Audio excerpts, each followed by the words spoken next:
మళ్ళీ గొడవ అవుతే ప్రెస్టేజ్ నాకు, నీకు లేదు. పండగ అయిపోయిన వెంటనే కొంతమంది చూస్తున్నాను వైఎస్ఆర్సీపీ వాళ్ళతో మాట్లాడేస్తారు సిగ్గు లేకుండా.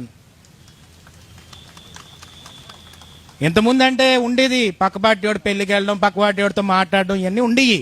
కానీ ఇప్పుడు కానీ సిగ్గు లజ్జ ఏమైనా ఉంటే, మానవత్వంతో పుట్టుంటే మాట్లాడొద్దు మీరు, చెప్తున్నాను. అమ్మాయి ఇంకెంత దీనికంటే ఏం చేయాలి? మనల్ని రోడ్డు మీదకి లాగాడు, కేసులు పెట్టాడు, ఎఫ్ఐఆర్లు వేసాడు, ఇంట్లో వాళ్ళందరినీ రోడ్డు మీద గీడ్చాడు.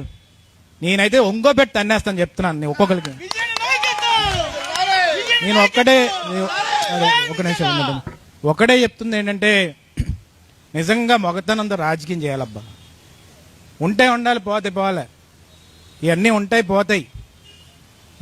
నాకు సీట్ ఇవ్వలేదు అలాగని చెప్పి పార్టీ మారిపోతానా? మారలేను. ఎందుకంటే పుట్టుకతో నా పార్టీ ఇది. అలా నాన్న చెప్పినట్టే నేను చెప్తాను, చచ్చి వరకు ఇదే నా పార్టీ అని. అందుకే నేను ఒకటే చెప్తున్నాను, నాకు తెలుస్తున్నాయి ఎవడెవడు మాట్లాడుతున్నాడు, ఎవడెవడు మాట్లాడలేదు, ఎవడెవడు లాలూచి పడుతున్నాడు, ఎవడెవడు ఏం చేస్తున్నాడని. నేను ఒకటే చెప్తున్నాను, ఆ ఊరు పోయినా పర్లేదు, ఆ పంచాయతీ పోయినా పర్లేదు, వెన్నుపోటు పొడిసేవాడిని మాత్రం పేగులు తీసి రోడ్డు మీద పెట్టేస్తాం.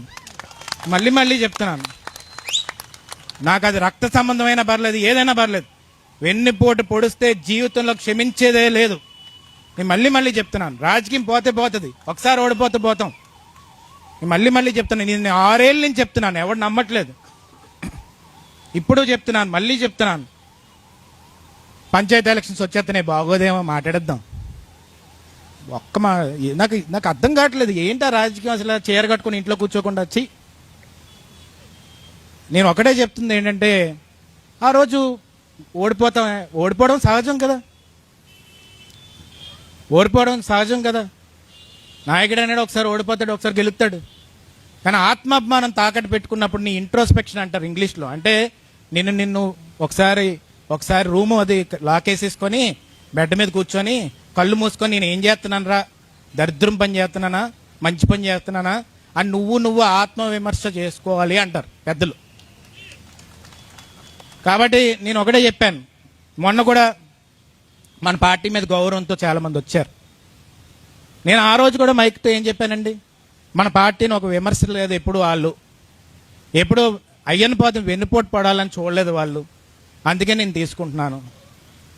అదే కానీ వెన్నుపోటు పొడిచినోడైతే ఆడికి 1000 ఓట్లున్నాయి, 10,000 ఓట్లున్నాయి, బయటికి ఇసిరేయి. ఎందుకంటే అది కరెక్ట్ కాదు. అంటే కొంతమంది నన్ను అంటారు, నువ్వు మరీ రాజకీయాన్ని ఎమోషన్గా తీసేసుకుంటున్నావు అని. ఇప్పుడే చెప్పాను నారా లోకేష్ గారి గురించి, ఆయన ఎమోషన్గా తీసుకుంటున్నాడు, నేను ఎమోషన్గానే తీసుకుంటాను.